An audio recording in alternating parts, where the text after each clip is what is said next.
sistem yang sudah ada di rumah zakat ini, yang bahasa saya ada di pulau-pulau kecil begitu, kita integrasikan. Nah yang ketiga adalah new business model. Nah, maka lahirlah itu model-model baru, ya misal kita ada rumah zakat apps, ada web donasi, ya, ada infak.id. Dulu kita pernah rilis juga ada lelangbintang.com. Kita juga melakukan banyak kolaborasi digital dengan platform-platform e-wallet, ya, dengan e-commerce, ya, bahkan dengan platform-platform digital lainnya termasuk perbankan. Saya merasa bahwa ini jawaban atas doa saya. Kita ingin memberikan image yang positif bagi publik bahwa lembaga Islam itu profesional.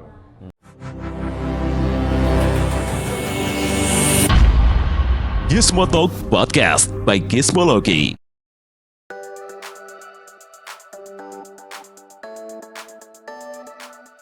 Oke, halo Gizmo Friends, kembali lagi di Gizmo Talk bersama saya Pradipta Nugrahanto, atau kalian bisa panggil saya dengan Dipta. Dan kali ini tentu saja kalau namanya Gizmo Talk, tamu kita tetap dari ekosistem teknologi dan selingkar wilayahnya.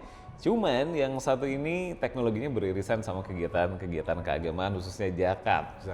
Ada Mas Effendi dari Rumah Zakat nih. Dan seperti tadi kita sempat ngobrol dikit, kalau ngomongin Rumah Zakat, ingatan saya itu langsung balik lagi ke era 2000-an awal. Itu tuh saya masih SMP gitu ya, SMP, dan sering banget ngelihat Rumah Zakat. Jadi apa sih gitu, ada kayak stiker-stiker yang ada stiker banyak gitu di tempat-tempat ini ya, tempat umum gitu. Ya dalam pikirannya apa nih ya, karena anak sekolahan gitu, ya mungkin tempat buat bayar zakat. Dan riset tim Gizmology itu sekarang sudah mulai mengimplementasikan banyak adaptasi digital ya di dalamnya gitu. Nah, kita ngomongin sedikit dulu nih sama Mas Effendi ya panggilannya. Mas Effendi sendiri kalau Rumah Zakat ini kan di Bandung ya. Tadi saya ngeliat stiker itu memang di Bandung tuh. Tapi Mas Effendi sendiri bukan datang dari Bandung ya sebenarnya? Saya asli Jawa. Jawanya mana Mas? Jawanya Kudus, Jawa Tengah. Oh, Jawanya pundi ya? Saya masuk Bandung itu 2009. Karena ini ya? Ya karena memang di Rumah Zakat tugas. Oh, oke. Ya. 2009.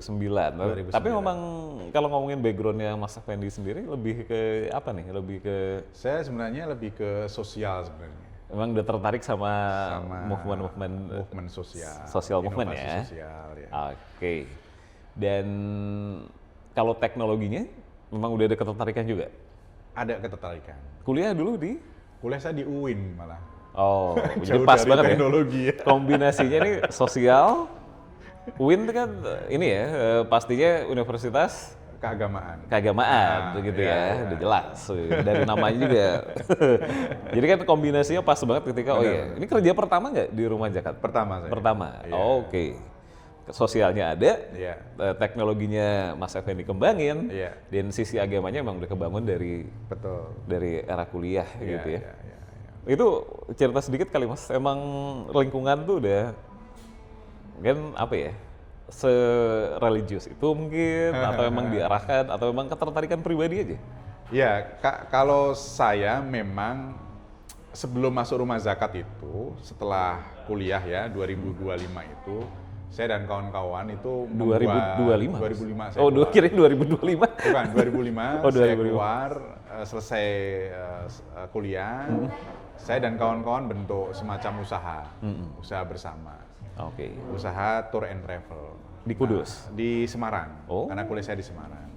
Nah dari situ alhamdulillah, karena kita punya network sebelumnya, kita aktif di kampus ya, di kampus, dan punya network di beberapa kampus, ya sehingga ini mengakselerasi pertumbuhan bisnis saat itu yang kita bangun. Cuman memang dalam proses bisnis itu kan banyak tantangan lah ya, terutama kalau bagi saya tantangannya itu lebih kepada idealisme yang saya bangun di awal, karena ternyata proses tender tour and travel itu tuh cukup lumayan ya, menyita ya inilah effort yang saya kira itu ada beberapa yang tidak sesuai dengan idealisme yang kita bangun saat di mahasiswa. Makanya kemudian saat itu saya putuskan, oke lah mungkin ini bukan jalan saya. Saya masih ingat itu sholat di Masjid Simpang 5 Semarang. Iya.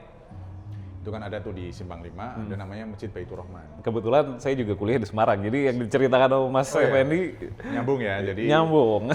ada itu namanya Masjid Baitur Rahman. Karena kebetulan kantor Depannya yang kita ini ya, bangun Citraland ya? Ya, itu deket situ. Kita sholat duhur di sana.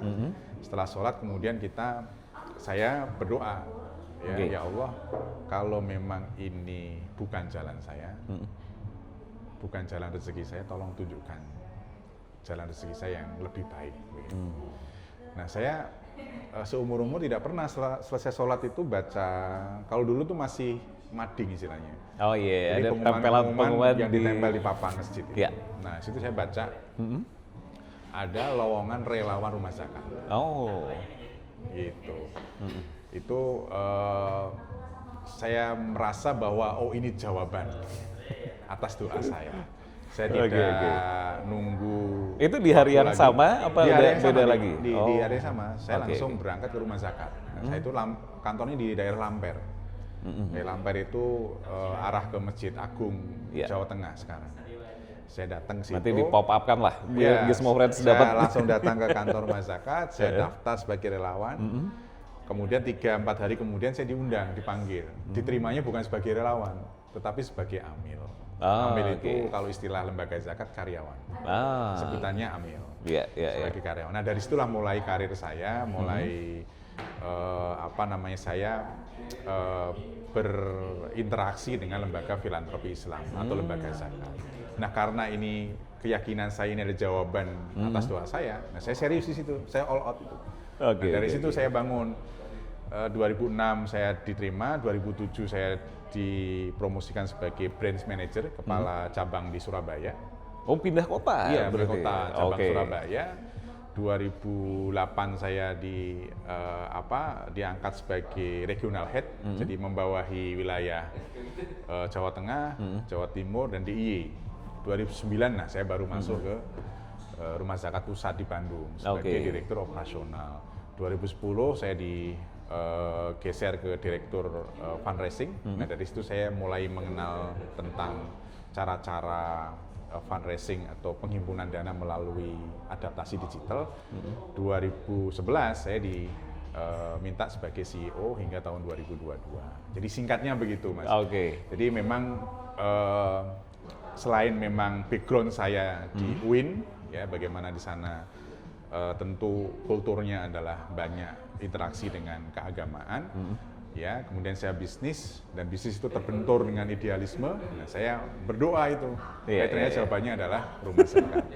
Begitu Mas Dita kira-kira. Spiritual journey-nya ini juga ya, menarik juga di Gizmo Friends.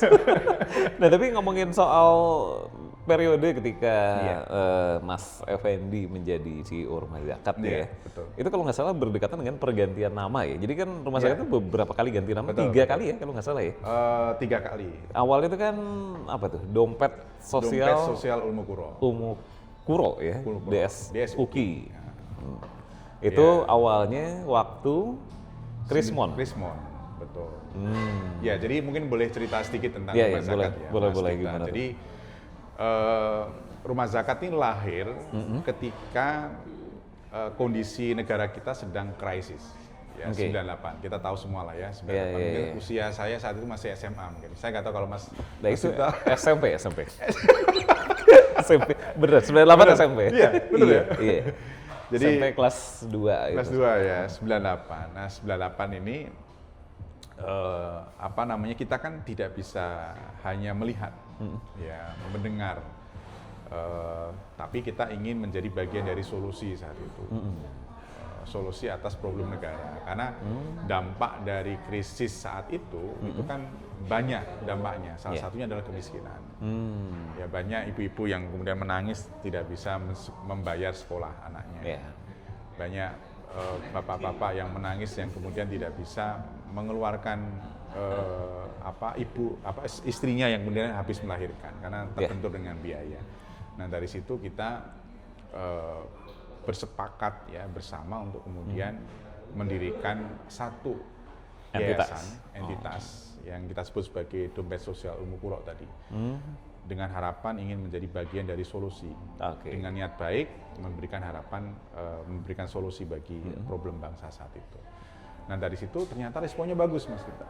Jadi feedback dari masyarakat itu bagus. Jadi banyak akhirnya publik kemudian memberikan donasinya ya, yang dititipkan melalui Dompet Sosial Umu Qura tadi. Meskipun kondisi negara itu lagi krisis. Acur-acuran ya. Betul. Jadi justru disitulah kemudian saya melihat krisis itu tidak selamanya membuat kita ini apatis ya, justru menumbuhkan empati. Ya, menumbuhkan, karena kan kita punya histori yang bagus ya, kita punya ya budaya gotong royong, saling membantu. Jadi justru di saat krisis itu tumbuhlah empati masyarakat kita, saling berbagi, saling membantu dan sebagainya. Nah singkat cerita, 98 kita rilis entitas baru, mendapatkan respon bagus, meskipun memang pengelolaannya masih tradisional. Ya, tradisional itu ala kadarnya. Ya, tentu kita berharap karena feedbacknya bagus, respon masyarakat bagus. Kita kan entitas Islam, ya, kita lembaga amil zakat. Ya, maka kita ingin memberikan image yang positif bagi publik bahwa lembaga Islam itu profesional. Jadi lembaga Islam itu bukan, kelolaannya bukan asal-asalan loh. Kita bisa profesional. Maka saat itu kita bersepakat untuk melakukan transformasi yang pertama dari tradisional ya ke profesional institusi. Itu tahun berapa berarti? Tahun 2006. Pas namanya ganti juga itu ya kayaknya. Namanya ganti dari Dompet Sosial Umu Qura menjadi Rumah Zakat Indonesia. Dan alhamdulillah setelah kita melakukan transformasi yang pertama ini, ya kita belajar tentang profesionalisme, tentang pengelolaan yang profesional seperti apa. Kita belajarnya bukan ke sesama lembaga, bukan. Justru kita belajarnya itu ke negara-negara yang dia notabene bukan Islam, tetapi mereka aktivitasnya atau budayanya itu memegang teguh tentang prinsip-prinsip keislaman. Misalnya kita ke Singapura, kita belajar ke sana bagaimana disiplin, tertib ya. Kalau kita kan biasanya kalau ngantri kan pengen cepat, ini tertib. Gitu. Saat itu ya bersih, kita lihat bersih, disiplin ya. Jadi ngambilnya global juga ya. Itu kan untuk merubah mindsetnya tadi. Ini kan kita perubahan pertama, perubahan mindset dari tradisional ke profesional institution. Pulang-pulang kita belajar ke perusahaan-perusahaan telco. Di Indonesia? Perusahaan perbankan dan sebagainya. 2006-an itu berarti lagi era ini ya? Iya. Era banyak banget operator seluler kan. Persis, itu kan? Awal-awal itu. Nah dari situ kemudian kita ke perbankan, ke telco ya. Dan kita merubah itu, misal ya, dalam call to action dari sisi kebijakan naming misal. Dari ketua yayasan menjadi direktur utama, menjadi CEO. Kemudian yang juru pungut itu kalau bahasa ininya yang menjemput dana-dana donasi itu menjadi YIS konsultan. Jadi nama-namanya itu nama-namanya menunjukkan profesionalisme lembaga gitu ya. Yang di depan itu yang di office itu front office-nya ya kita sebut sebagai customer CS, front office dan sebagainya. Kepala cabang menjadi branch manager. Itu tuh bagian upaya kita, nama itu termasuk upaya kita dalam merubah mindset tradisional menjadi profesional institution. Termasuk kemudian turunan kebijakan lainnya, misal terlambat 1 menit dipotong. Gitu ya. Dulu saya digaji 250 Mas Prabita. 250 bukan rupiah dong? Ribu kan? Rupiah. Iya, rupiah ribu maksudnya. Bukan dolar ya, ribu ya. Siapa tahu nih Gus. 250.000. Kalau dipotong 1 menit 100.000, itu saya 3 kali saya terlambat itu Nggak gajian dong, minus malah. minus, saya hutang kepada lembaga. Nah dari situ membentuk mindset profesionalisme, disiplin, tidak terlambat dan sebagainya. Nah ternyata responnya makin bagus lagi di transformasi yang kedua, publik makin percaya, ya tidak hanya Indonesia tetapi juga global. Nah maka kemudian akhirnya kita sepakat lagi di 6 tahun kemudian kita melakukan transformasi yang kedua, ya Yang tahun 2010. 2010 lebih kepada rebranding. Jadi yang pertama kan transformasi mindset. Oke. Yang kedua ini rebranding supaya bisa diterima tidak hanya di nasional tapi kemudian di global. Maka goalsnya adalah world digital, organization, ini lupa saya namanya. Goalsnya lupa karena udah lama ini. Ya nanti saya sampaikan kalau udah ingat. Boleh, Ya. apa. Jadi lebih ke NGO global yang kemudian Islamic NGO lah. Nah, lebih ke sana, lebih ke Islamic NGO. Oke. Begitu. Responnya bagus. Ada beberapa donatur-donatur yang memang masih diaspora ya, dari Australia, dari Singapura, dari Malaysia, bahkan beberapa kayak di Kanada dan sebagainya itu banyak yang kemudian melakukan donasi. Itu respon global ya, makanya kemudian akhirnya kita memutuskan untuk melakukan transformasi yang kedua. Dan ganti nama lagi gitu ya.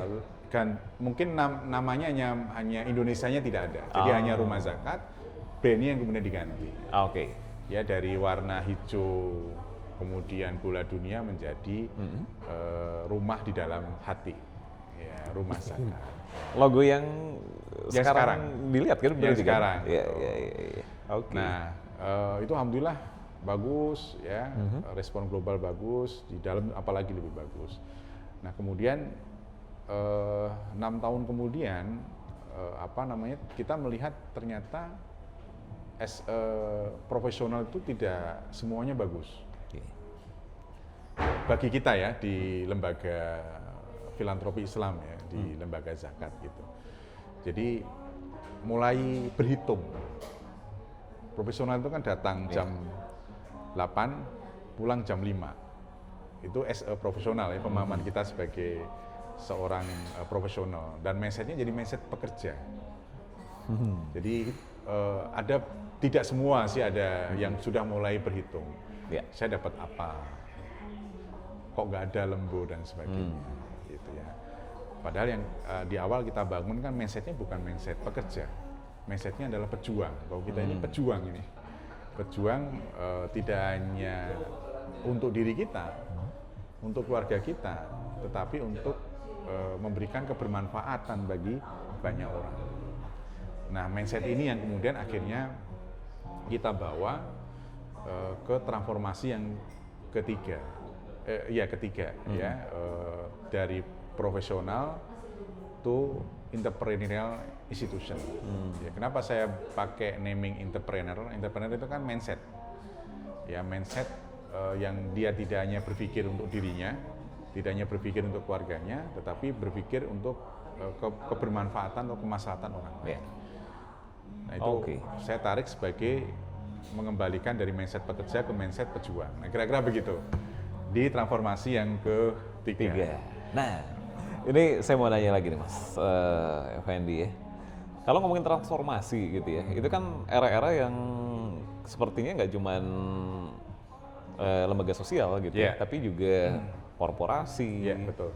Banyak juga muncul, setelah itu kan mulai muncul bisnis-bisnis rintisan atau orang yang disebut sekarang startup. Gitu kan. Itu kan ini banget gitu kan, menjadi pemantik banyak entitas, mungkin termasuk salah satunya Rumah Zakat,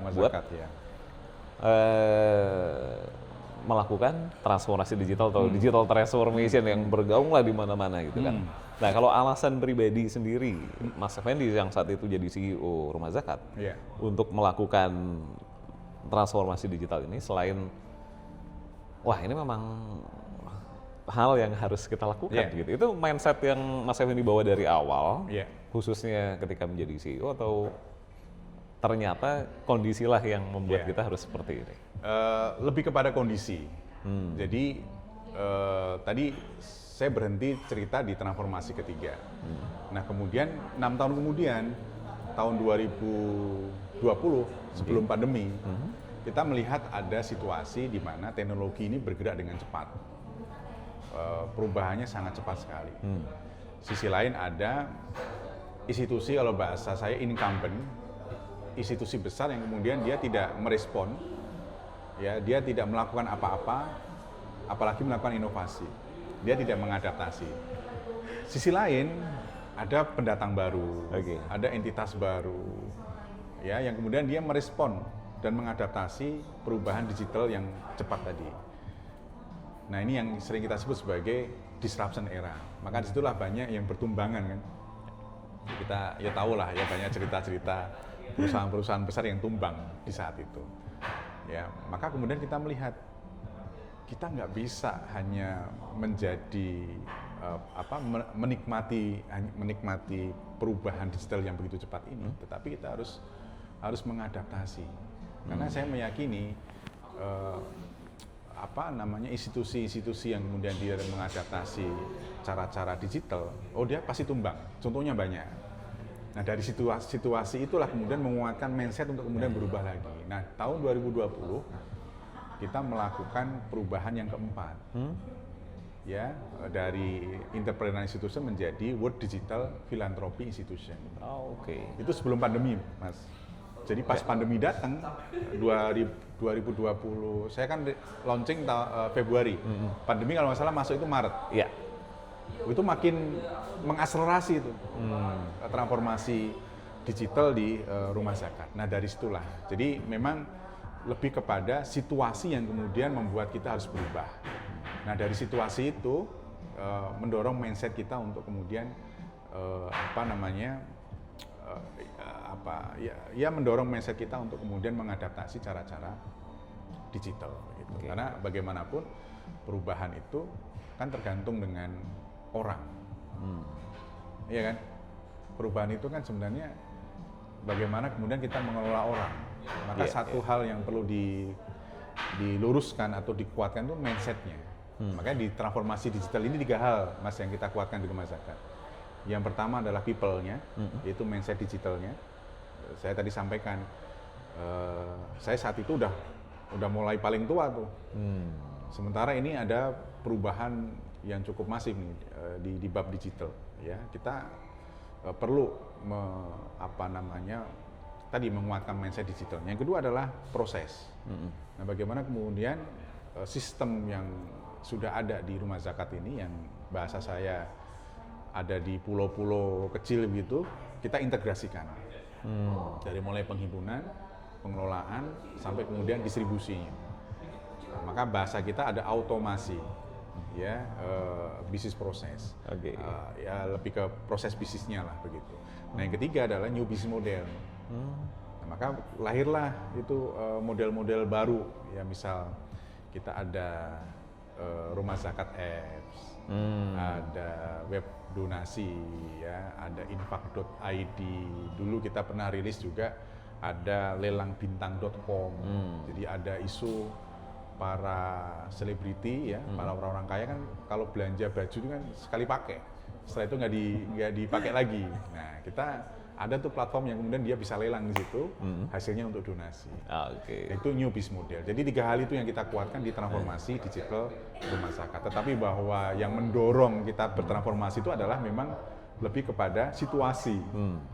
Jadi ada isu eksternal yang tadi yang berubah, isu internal yang memang kita juga rubah, kita perlu adaptasi. Begitu, Mas. Wah, ini menarik banget kalau kita ngomongin digitalisasi lembaga, apalagi yang beririsan sama keagamaan. Betul, gitu ya. betul. Ini kalau menurut Mas Effendi sendiri gitu ya, positioningnya sekarang di mana sih? Ya. Lembaga pengelolaan zakat yang sudah digital, sama sistem pengelolaan zakat yang masih tradisional, ya. Gitu kan, soalnya gimana ya? Ya. Banyak ya inilah ya pemikiran ya mungkin mereka yang wajib zakat dan ingin menyalurkan, ya bukan ingin lagi, mungkin wajib menyalurkan ya otomatis juga, itu punya keraguan gitu kalau ini kayak ada jarak gitu ya. Gitu. Nah itu gimana kalau menurut Mas Effendi? Gitu? Iya. Jadi sederhananya itu kalau dulu muzaki ya atau donatur, kalau mau menunaikan kewajiban zakatnya, itu kan dia harus datang ke kantor, iya kan? Dia datang ke kantor, ketemu dengan petugas, ya atau dia ngontak nomor call centernya rumah zakat, dia minta dijemput zakatnya. Kemudian dia harus mengisi formulir, dia harus store tunai dan kemudian dicatat oleh petugas. Nah, sekarang dengan digital itu tidak diperlukan lagi. Jadi pengalaman yang berubah itu lebih kepada pengalaman muzaki dalam menunaikan zakat. Jadi bisa lebih cepat, lebih mudah. Jadi tidak perlu dia datang ke kantor, ya kan? Tidak perlu dia ngontak, nyari-nyari nomor kontaknya rumah zakat untuk mengontak, tolong zakat saya dijemput, ya kan? Dia cukup buka aplikasi, bisa langsung berdonasi dalam waktu yang sangat cepat. Dia dapat notifikasi bahwa zakatnya sudah diterima dan didoakan langsung di situ. Dan lebih efektif dan efisien. Efektif efisien bagi muzaki, efektif efisien juga bagi pengelola zakatnya, rumah zakat. Jadi positioningnya sederhananya begitu. Oke. Jadi lebih kepada merubah pengalaman muzaki dalam menunaikan zakat yang awalnya dia harus datang ke kantor, sekarang tinggal buka gadget, mudah, cepat, transparan, ya, lebih efektif dan efisien. Begitu sih, sederhananya begitu Mas Prapita. Tapi ini juga sih, penasaran juga sih Mas Effendi ya, kalau digital menjadi salah satu daya tarik untuk generasi penerus gitu ya. Betul. Mungkin kita milenial, berarti targetnya adalah Gen Z, Gen Alpha gitu. Trax ini gimana Mas? Setelah diberlakukan tadi ya aplikasi, terus situs web gitu kan? Dibandingkan sistem konvensional dulu, ada kenaikan yang signifikan apa? Kalau signifikan mungkin iya, tapi sesignifikan apa? Jadi teknologi ini kan sebenarnya mendekatkan antara muzaki dengan mustahik. Nah kita ini di tengah, kita ini intermediari lah istilahnya, yang kemudian kita fasilitasi dengan teknologi. Nah tentu tidak hanya akhirnya lahir aplikasi rumah zakat, web donasi. Kita juga melakukan banyak kolaborasi digital dengan platform-platform e-wallet, ya, dengan e-commerce, ya, bahkan dengan platform-platform digital lainnya, termasuk perbankan. Nah dari sini kemudian sangat dekat dengan kalau tadi bahasanya segmentasi millennials. Segmentasi Gen Z kan memang dekat ya dengan yang tadi saya sampaikan. Jadi mereka juga ingin cepat, mereka juga ingin mudah, mereka juga ingin relate dengan aktivitas digital hariannya mereka.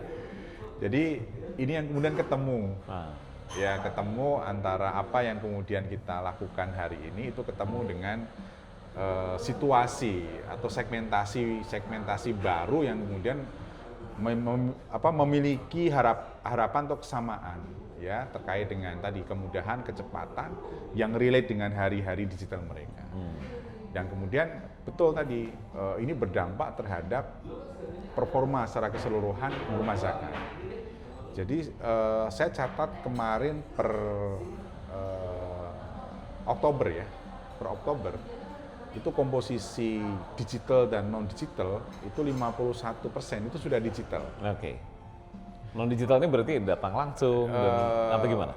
Yang non digital itu lebih kayak transfer. Itu saya anggap non digital.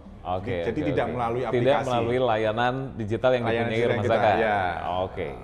Ya, maupun kolaborasi kita dengan pihak ketiga digital external digital lainnya begitu. Jadi hanya kayak tadi termasuk dijemput itu masih ada. Itu masih ada. Jadi kita memang tidak akan menghilangkan itu karena kita kan sesuaikan dengan segmentasi, yang itu kemudian akhirnya layanan juga menyesuaikan.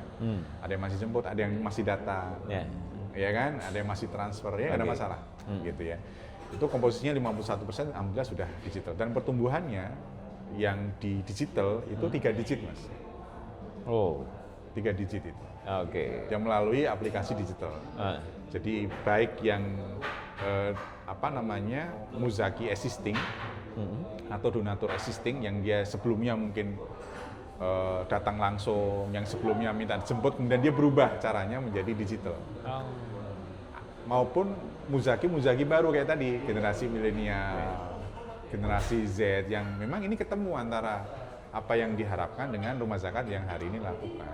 Nah, dari situlah kemudian alhamdulillah sejauh ini berdampak terhadap performa rumah zakat. Gitu. Nah, ini kalau udah masuk tadi ya, performa meningkat, orang yang mau berzakat juga bertambah, dapat kemudahan. Pertanyaan berikutnya biasanya dari mereka yang baru mau masuk gitu ya, wah zakat digital gitu kan, atau zakat kok di aplikasi gitu, nanti penyalurannya gimana gitu. Ada nggak teknologi-teknologi yang udah dilakukan sama rumah zakat buat membantu para muzaki berarti penzakat itu untuk mengetahui apakah udah sampai misalnya ini nggak tahu apa udah real time distribution misalnya gitu. Seperti kalau kita ngirim paket kan bisa di-tracking gitu. Nah, ini udah ada sampai gitu atau belum? Jadi gini. Atau bahkan lebih dari itu. Ya, memang kalau kita bicara digitalisasi zakat itu tidak melulu di bab penghimpunan, tetapi juga di bab distribusi. Ya, maka di kita ini kan mengoptimalkan yang namanya big data, dan kemudian apa istilahnya itu geolokasi. Itu diimplementasikan ya? Itu diimplementasikan. Jadi donatur itu, dan kita bisa memastikan dari mulai transaksi hingga distribusi itu terpantau. Real time? Kenapa? Real time? Real time. Oh, real time. Iya. Berarti ini misalnya ini Gizmo Friends pasti akan bertanya juga. Misalnya saya mau bayar zakat mal misalnya gitu. Saya bayar sekian tuh zakat fitrah deh. Sebentar lagi mau Ramadan ya kan. Pengen tahu distribusinya gimana? Dari itu bisa diketahui dari masing-masing muzaki atau secara kumulatif? Jadi ada dua memang. Ada secara personal, nanti kita akan kasih report secara digital. Jadi donatur itu kayak memiliki dashboard sendiri itu. Memiliki dashboard sendiri dari mulai donasinya berapa, ya kan? Kemudian dia bisa memantau ini donasinya disalurkan kemana. Itu memiliki dashboard sendiri secara personal. Termasuk laporan keuangan juga akan disampaikan. Itu dari aplikasi atau dari web? Itu dari web.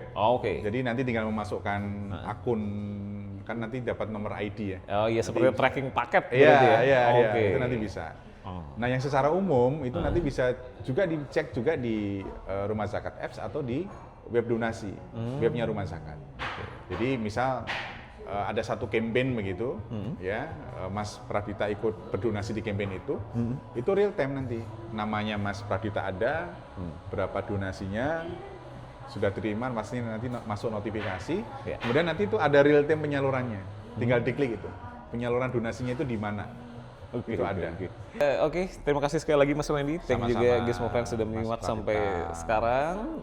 Jangan lupa untuk subscribe ke channel YouTube Gizmologi, Gizmo Talk tayang setiap hari Senin, dan pastikan juga follow kita di Instagram di @gizmologi, di @gizmotalk.id juga, sama di TikTok juga ada di @gizmologi.